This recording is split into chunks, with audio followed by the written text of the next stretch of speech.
हाँ जी बेटा, we are at third point, page number 7. Okay, what are we discussing? We are talking about industrial sector reform. We've already done 2. कौन सी कर ली हमने? Licence नहीं चाहिए, दूसरा पब्लिक सेक्टर का रोल कम कर दिया गया.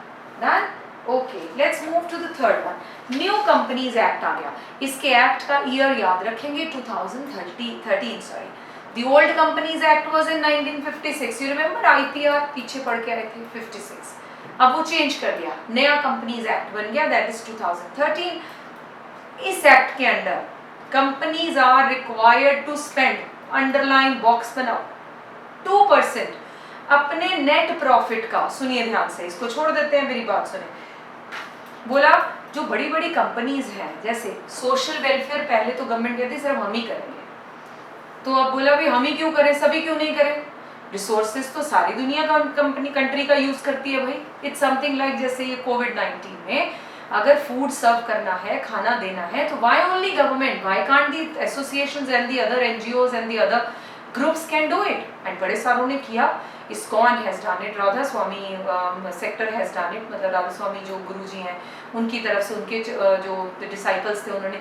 So it means why only government यार, जिनके पास है. अब राधा स्वामी के पास बहुत सारी जगह है, उन्होंने उसे यूटिलाइज करने के लिए दिया, because they have. ISKCON temple has huge money, Balaji had money, Vaishno Devi ji ने वहां की ट्रस्ट ने पैसा दिया, करोड़ों करोड़ों रुपए दान हुए. क्यों? Because it is not only the social welfare is not only governments responsibility भाई, सभी की ड्यूटी बनती है. ऐसे क्या किया? कॉर्पोरेट सोशल रिस्पॉन्सिबिलिटी, CSR कहते हैं, याद रखें. जिन लोगों की इंडस्ट्रीज हैं उन्हें जरूर पता होगा, क्योंकि एक लिमिट के बियॉन्ड, वो कहते हैं आपका जितना नेट प्रॉफिट है उसका 2% आपने सोशल कामों पर लगाना है. ये मैंडेटरी है, दिस इज मैंडेटरी.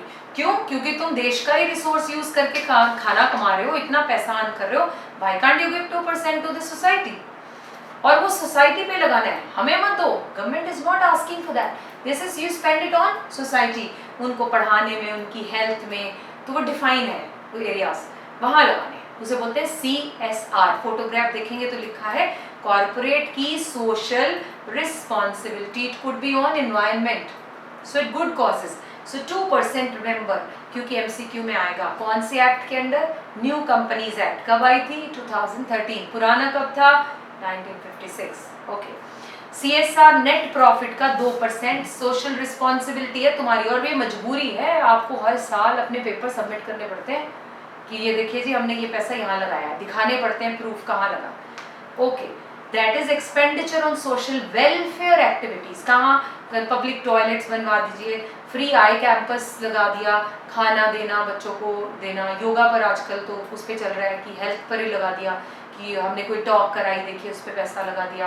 एनवायरनमेंट के ऊपर भी लग सकता है. सो इस तरह की एक्टिविटीज पे होता है, याद रहेगा.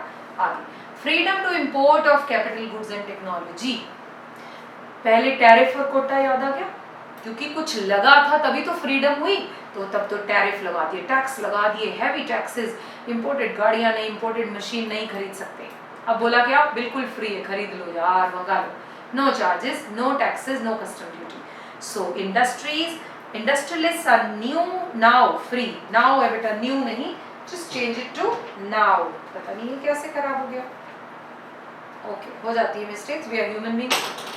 Industrialists are now free to import capital goods to update their technology. Automatic permission मतलब मांगनी नहीं, will be given to foreign technology agreements in identified high priority industries. किसको ऑटोमेटिक है? जो हाई प्रायोरिटी की इंडस्ट्रीज हैं, वो कुछ लिस्ट डाउन हैं, उनमें अगर आप, जैसे फूड है, बेसिक कोई मशीनरी बननी है, उसमें आपको पूछने की जरूरत नहीं, आप सीधा मंगा लीजिए सामान. Industries, Indian industries are free to levy यानी लगाना, रॉ मटेरियल और ब्रिंग, ठीक है, to levy raw material from abroad. तो आप इसे ये भी लिख सकते हैं, free to buy raw material from abroad. इससे लिवाई तो लगाना होता है, गलत नहीं लिखा. Indian industries are also free to buy raw material from abroad. This also is a mistake, just make it correct. Okay. Reforms in small sector also. याद है स्मॉल सेक्टर पिछली बार पढ़ा था, SSI, ठीक है. स्मॉल सेक्टर में क्या क्या किया? स्मॉल स्केल जिसको बोलते हैं। According to new policy, investment limit of small scale industries has increase to 5 crore. पहले 5 लाख हुई, फिर 1 करोड़ हुई, अब कितनी है 5 करोड़। सर्कल कर लें क्योंकि ये किस में आएगा, एमसीक्यू में आएगा ही आएगा। विद व्यू, क्यों, क्योंकि हम चाहते थे देखिए बेटा 5 लाख रुपए में वो मॉडर्नाइज भी हो जाए, कैसे हो सकते हैं 5 लाख रुपीज, और इतने सालों के बाद पैसे की वैल्यू भी तो चेंज होती है ना, तो फॉल हो गई। अब तो कोई इंडस्ट्री लगानी हो 5 लाख रुपए में लगती है, वो भी मॉडर्नाइज। तो बोला फिर थोड़ी स्लैब बढ़ाओ। स्लैब इसलिए बढ़ा दी ताकि ज़्यादा लोग स्मॉल स्केल में आ जाएं। जब ज़्यादा लोग स्मॉल स्केल में आएंगे तो बेनिफिट भी ज़्यादा उठाएंगे, उन्हें फ़ायदा होगा। तुम्हें पता है ना स्मॉल स्केल इंडस्ट्री में फ़ायदा है, कुछ कंसेशंस मिलते हैं उन्हें, कुछ इनकम टैक्स से भी रिबेट मिलता है, लेबर लॉस में भी रिलैक्सेशन मिलती है। So everyone would like to be there. क्यों, क्योंकि रिलैक्सेशन का मतलब कॉस्ट कम, कॉस्ट कम का मतलब प्रॉफिट ज़्यादा।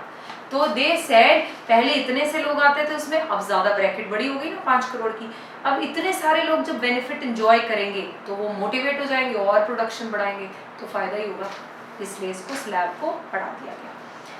I'm sure you're understanding what am I trying to explain. Many goods produced by SSI units have now been de-reserved. ठीक है, पहले रिजर्व कर रखे थे सिर्फ उतने लोगों के लिए, अब उसकी ब्रैकेट बड़ी हो गई। माइक्रो, माइक्रो का मतलब छोटे यूनिट्स, ठीक है।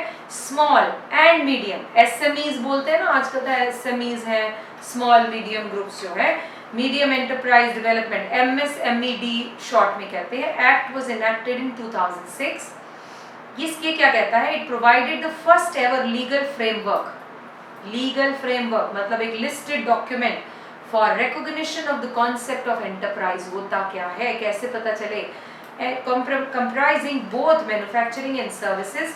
इसको आप पॉइंट को छोड़ सकते हैं, बहुत इसमें कोई इंपॉर्टेंट भी नहीं है और इसमें से कोई एमसीक्यू भी नहीं आएगा, घबराए नहीं। Let's move to some financial sector reform. अब आप पूछोगे इनमें से इंपॉर्टेंट कौन से हैं, सारे। पहले 3 चैप्टर्स में से आप मुझे पूछिएगा ही मत कि मैम कौन सा करें और कौन सा छोड़ दें, तो मैं बोलूँगी बेटा सब करें, क्योंकि पहले 3 चैप्टर्स की वेटेज भी ज़्यादा है और पोर्शन मैं नहीं जज कर सकती क्या आ जाएगा, हम सब कुछ करना पड़ेगा, राइट। फाइनेंशियल सेक्टर, पहले तो हमारा मतलब क्या है फाइनेंशियल सेक्टर से, बैंकिंग सेक्टर। अब इसके बारे में थोड़ी बात सुन लेते हैं। बैंकिंग सेक्टर में फादर बैंक कौन है, हम बैंकिंग में पढ़ चुके हैं, कौन है जी, who is the father bank, reserve bank of India in the country. अब रिजर्व बैंक जैसे गवर्नमेंट डोमिनेटिंग थी ना बेटा, जैसे गवर्नमेंट थी कि हम ही सब कुछ डिसाइड करेंगे, ऐसे ही आरबीआई को भी ये था कि हम ही सब कुछ फिक्स करेंगे। बहुत स्ट्रिक्ट रूल्स थे क्योंकि भाई तब की डिमांड ही ऐसी थी। लेकिन अब आरबीआई ने भी अपने रोल को चेंज कर दिया, हमने शायद किसी पिछले वीडियो में डिस्कस किया था। RBI changed its role from regulator to facilitator. देखो फर्क क्या, रेगुलेटर टू फैसिलिटेटर। मतलब पहले रेगुलेट करने के टोन में थे, नो हम ही फिक्स करेंगे, ये स्लैब होगा, इतना होगा, ऐसे खुलेगा, बैंक कितने बजे खुलेगा और कितने बजे बंद होगा ये भी हम बताएंगे। ये तो बदमाशी है भाई, खोलना बंद तो हमारे हिसाब से कर लेने दो, लेकिन no, timings will also be fixed by the bank, but now this is facilitated. It's okay, whatever you want to do it, but you keep consulting. ये चीज़ें मेरे से पूछ लिया करें, टाइमिंग्स आप अपने हिसाब से रख लें, स्लैब भी बल्कि रेट्स भी अपने हिसाब से रख लें, सेविंग रेट ऑफ इंटरेस्ट जो है उसमें भी कुछ स्लैब दे दी, पहले तो था इतना ही होगा। अब देखो पब्लिक सेक्टर भी 4% दे रहा है और प्राइवेट सेक्टर भी। पब्लिक सेक्टर का खर्चा है नहीं, छोटे से ऑफिस खोल के बैठे होते हैं और कुछ भी नहीं है, लेकिन private sector has to maintain a huge building और फिर एसी भी लगाने हैं, पढ़े लिखे बच्चे भी हायर करने हैं, एमबीएज हायर करने, इनका खर्चा ज़्यादा।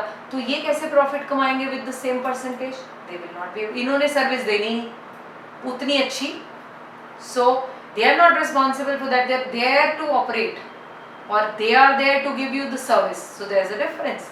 सो how can this be, both things be same at the same price, है ना। सो इसलिए फिर उन्हें रिलैक्सेशन। अब आपको वर्ड जो याद करना है वो क्या है, let's understand. Financial sector reform, number 1, change in the role of RBI, very important point. The role of RBI reduced from, underline करो, रेगुलेटर टू फैसिलिटेटर। जब मैं बोलती हूँ हम टीचर्स का रोल चेंज हो गया, अब हम आपके गुरु नहीं, क्या बन गए, mentor, we are your guide, अब हम नहीं कहते कि हमारे पैर धो के पिए, जो पुराने टाइम पे था गुरुओं के पैर धोकर पीने चाहिए, अरे अभी बोल सकते हैं no, we are not your gurus, we are your guide. So anywhere when you stuck up you can talk to us, we can guide you. So tone देखो, गुरु यानी हम जो कहते हैं सब आप वही करेंगे. तो आप कहाँ करेंगे, आप सुनते कहाँ हैं. अब हम क्या कहते हैं, बेटा कर लो, लेकिन हमसे थोड़ी सलाह ले लो, हम बेटा गाइड कर रहे हैं. मैं बोलती हूँ I am just giving you suggestion, मानना ना मानना आपकी मर्जी है. तब ऐसे नहीं होता था, ऑर्डर है मानना होगा. फर्क हो गया ना दोनों में. तो डिक्टेटरशिप, डिक्टेटर नहीं कह सकते हम उसको, उस टाइम की डिमांड थी. So it is changed. ऐसे ही आरबीआई का role change from regulator to facilitator. Example, up to 91 the RBI was deciding the interest rate. वही कहता था इतना ही होगा for banks on loans given in deposit taken. After liberalization banks could even charge own interest rates. Slab बता दी, ये नहीं कि 15% ही कर दिया, मतलब या बहुत कम कर दिया. नो, एक स्लैब के बीच में आप फ्लेक्सिबल हैं. you whatever you want to keep you can keep it. Choose to be giving a suitable rate on deposits. Thus, financial sector was allowed to take decisions on many matters without consulting the RBI. कौन से matters? पहले तो branch shift भी करनी होती थी ना बेटा एक जगह से दूसरी जगह, तो भी आपको RBI से पूछना पड़ेगा. But now the flexibility is given. Just give me a second. All right, let's move further. Second point, establishment of private sector banks. Right? The reform policies led to the establishment of private sector banks. अब क्या हुआ, जब relaxation दी तो सिर्फ government sector नहीं था, public bank नहीं थे, private sector also came up. Indian as well as foreign दोनों आ गए. Right? For example, Indian banks like ICICI, HDFC and foreign bank like HSBC, ABN AMRO increased the competition and benefited the consumers. कैसे? Lower rate of interest and better services. पहले initially तो उनको launch करना था ना. The number of foreign banks operating in India is 44 and the number of private banks is 9. I don't think so you should remember this number or figure because you'll ask ma'am ये याद करना है data. मुझे नहीं लगता. क्यों बेटे, ये बुक्स में जो डेटा है ये पुराना है, अभी अपडेटेड डेटा उनके पास है ही नहीं. तो अब क्या यही नंबर है? Not so sure. इसीलिए CBSE भी समझता है जो चीज़ें यूनिफॉर्म नहीं है बुक्स में, NCERT में इसका कोई नंबर नहीं है. So that is why we can just have an idea. याद कर लें तो वंडरफुल, आपका आंसर का इंप्रेशन बड़ा अच्छा हो जाता है. 44 कौन से है? इंडियन, और 9 फॉरेन बैंक्स, नए प्राइवेट बैंक्स. ओके, मैंने उल्टा बोल दिया है ना. Foreign banks are 44 and number of private banks are 9. Okay, आगे चले. Third number, increase in limit of foreign investment. 5%.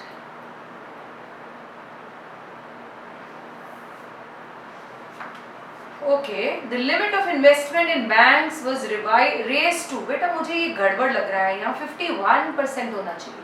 देखो ये क्या कहना चाह रहे हैं. हाँ, I think I'm sure about it. Still I will cross check, but मुझे श्योर ही है. देखो क्या कह रहे हैं. ये मैं अभी चलो यहीं से. पहले पता क्या होता था, देखिए हम जब दो लोग मिलके काम करते हैं, पार्टनर्स, तो हमारी पार्टनरशिप कैसी होती है? 50-50% मैक्सिमम हो सकती है पार्टनर्स की, कम ज़्यादा भी हो सकती है. तो उस टाइम पर 49 और 51 का रेशो है.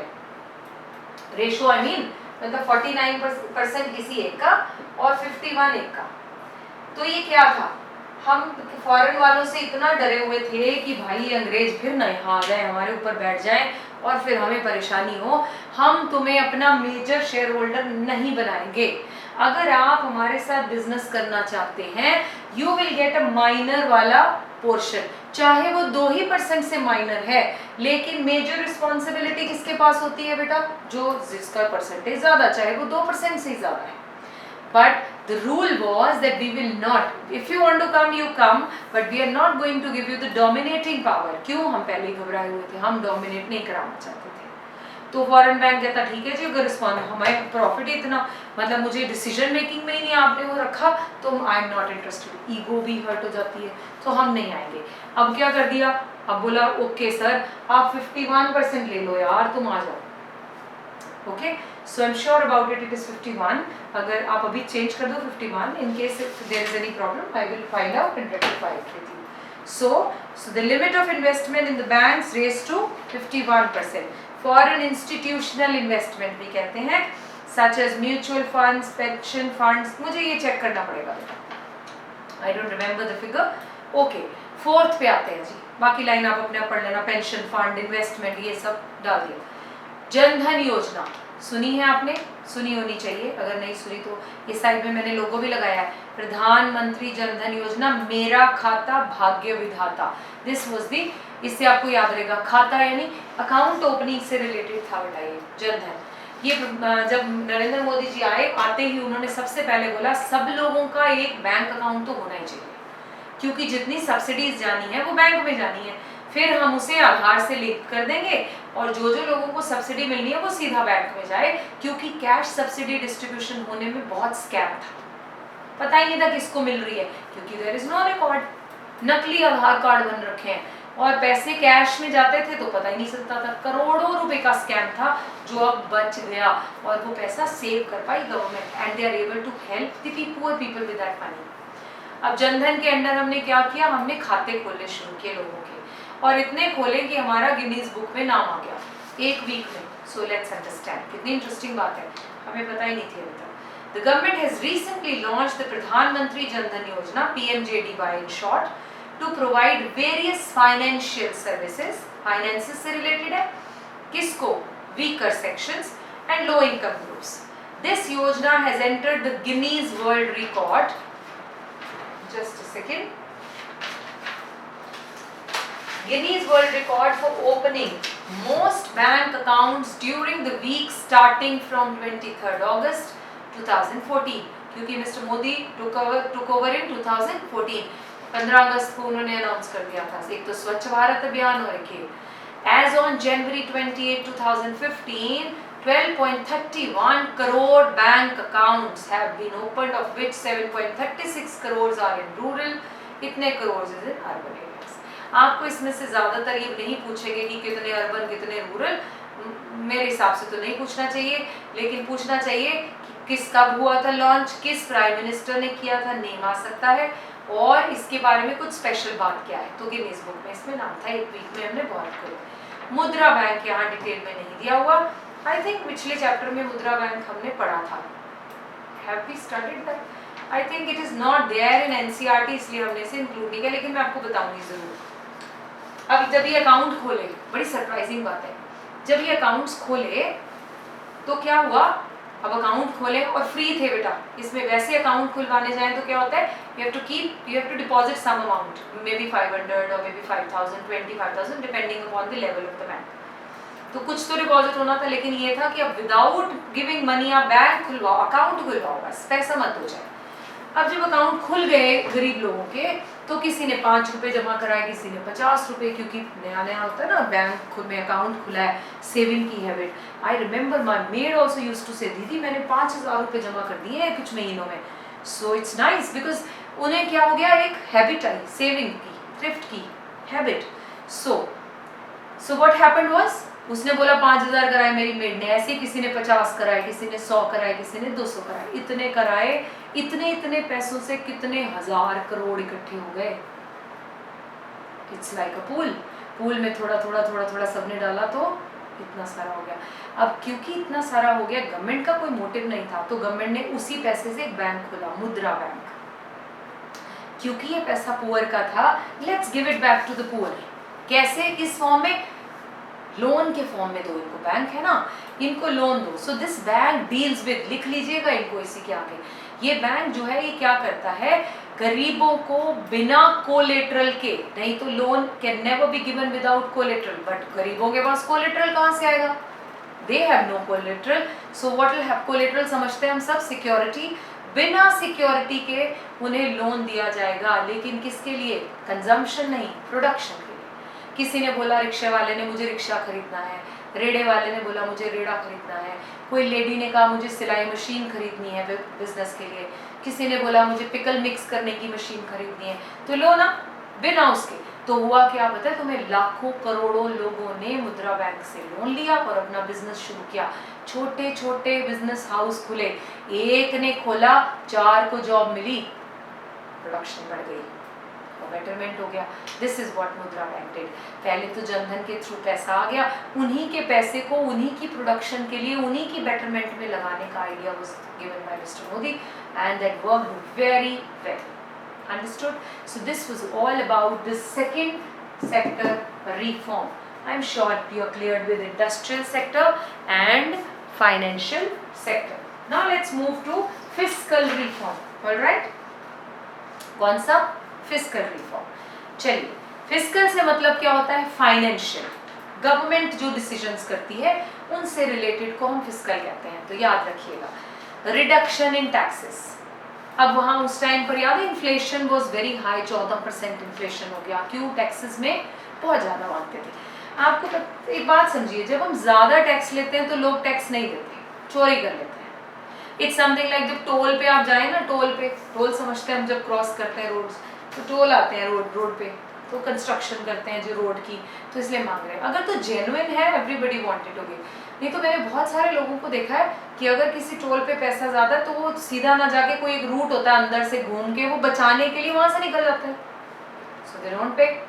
ऐसे बहुत सारे लोग करते होंगे। लेकिन अगर ये जेन्युइन अमाउंट होता तो हम सीधा निकल जाते और वहाँ से पे कर देते और कलेक्शन भी ज़्यादा होती, कंट्रीब्यूशन भी ज़्यादा होता। नहीं तो ट्रक्स वाले और कई गाड़ियों वाले भी, मैंने I have seen people coming from this way and they skip. So अब उस टाइम पे tax evasion was very high. Reason being तभी तो गवर्नमेंट को पैसा ही नहीं इकट्ठा हुआ। क्यों नहीं हुआ? क्योंकि गवर्नमेंट ने क्या किया, टैक्सेस इतने हाई रखे थे, तो इस वजह से नहीं दिए लोगों ने टैक्सेस। तो अब क्या कर दिया, बोला कम दे दो यार, दो देखिए, रिडक्शन कर दी, रिलैक्सेशन हो गई ना सब जगह। Since 91 there has been a continuous reduction in income and corporate tax, as high as tax rates were an important reason for evasion, क्योंकि high taxes क्या थे, चोरी करने का कारण। It is now widely accepted that moderate rates, neither very low, moderate rates of income tax encourage savings। अब लोगों को लगा यार दे देते हैं, कोई बात नहीं, encourage savings and voluntary disclosure of income। पहले मैं छुपाती थी अपनी इनकम क्योंकि ज़्यादा देना पड़ेगा, अब मैंने कहा यार डिक्लेयर कर देते हैं, दे ही देते हैं, पीस रहेगा, ठीक है, पीस ऑफ माइंड। टैक्स में मैंने फोटो लगाई है, 2 तरह के होते हैं, डायरेक्ट एंड इनडायरेक्ट। इनकी डिटेल अभी यहाँ इंपॉर्टेंट नहीं है, लेकिन हमें पता है डायरेक्ट टैक्सेस इनकम पर लगते हैं, लोगों की पर्सनल या कंपनी की। इनडायरेक्ट टैक्स गुड्स और सर्विसेज पर लगते हैं, प्रोडक्शन पर। दूसरा, इनडायरेक्ट टैक्स में भी रिफॉर्म आया। पहले वाला किससे रिलेटेड था? डायरेक्ट से। बच्चों आप समझ पा रहे हैं ना मैं क्या समझा रही हूँ? Efforts are being made to ensure uniform application of, uniform समझते हैं सबके ऊपर बराबर। पहले ना स्टेट वाइज टैक्स से डिफर होते थे, मतलब few states are charging different rates and the other states are charging something else. So value added tax पहले आया, फिर GST पे हम आए। So value added tax was uniform कर दिया था कि value addition पर जहाँ कहीं taxes है, at least they will be uniform in all states of the country. Recently Government of India has announced the implementation of GST, one nation one tax। काम ही खत्म। पहले तो बोला कॉमन, ये टैक्स कम से कम कॉमन हो, बोले एक ही टैक्स और वो सब में कॉमन हो। So that is one nation one tax. So this is considered as biggest ever tax reform in India now, indirect taxes में, right? Simplification, ये वैसे GST अब की बात है, 91 पे VAT की बात हो रही थी। Simplification of process, पहले मुझे याद है टैक्सेस भरने के लिए, बेटा पहले तो टैक्स बनाने के लिए, calculation of tax is not an easy task. Any layman cannot do it. Any person cannot do it. The one who is not having background of commerce or maybe understanding of about debit, credit, balance sheet and profit and this and that, they cannot calculate this. So what used to happen? They used to go to CAs, they used to hire CAs and they used to charge huge money. फिर ऊपर से वो confuse भी करते थे, ऐसे कोई accountant रखते थे क्योंकि उन्होंने भी अपना काम चलाना है। तो अब हुआ क्या, वो कंफ्यूज ही करने लग गए, परेशान हो गए लोग, उल्टा उनको भी पैसे दे रहे हैं, इतना तो कमा नहीं रहे जितना उनको भी दे रहे हैं, टैक्स भी देना है। So it was a problem. और I remember when my father used to fill up the tax, और इवन हम भी अपने, मैं जब जॉब में थे तो टैक्स देने का, बड़ा ही डिफिकल्ट प्रोसीजर होता था. You have to stand in a line, paper documents physical लेके जाओ और सबमिट करो, वो चेक करेंगे, फिर कोई पेपर रह गया, then you come back and then you arrange and go back. ओहो, it was a pain. And I remember March month में 2 3 4 5 दिन तो we used to waste like this because we are filling the tax. What is it? फिर बाद में से सोचा गया, why can't we make it simplify कर दें. जितना सिंपल होगा उतना लोग ज़्यादा अच्छे से कर पाएंगे. डू यू नो आप कितनी देर का, 15 मिनट में आप अपना टैक्स खुद कैलकुलेट कर सकते हैं. There are tax calculators available on internet, even on income tax की साइट पर. आप अपनी इनकम डालें, अपने सारे खर्चे दिखाएं, ये दिखाएं, वो दिखाएं, वो टैक्स कैलकुलेट कर देता है. ऑनलाइन उसी टाइम बैठ के 15 मिनट में फाइल भी कर सकते हैं आप. सो अब क्या हुआ, अब इजी हो गया. अब पहले मुझे लगता था यार कौन सीए के जाएगा, छोड़ बरात चोरी कर लो, 2 ही मत डिक्लेयर कर दो. अब क्या करती हूँ मैं खुद ही कैलकुलेट कर लेती हूँ. I don't need any CA to calculate. I calculate it myself and I just fill it by sitting at home. So I won't mind yaar, because I don't have to go there and stand and wasting my time giving papers and collecting papers. So I say okay, it can be done from home, let's do it.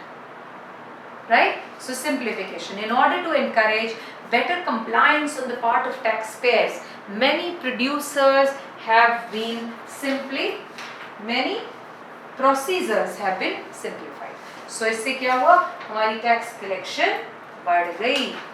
Now moving towards foreign exchange reform, which will be recorded in the next video. Keep watching. Bye bye.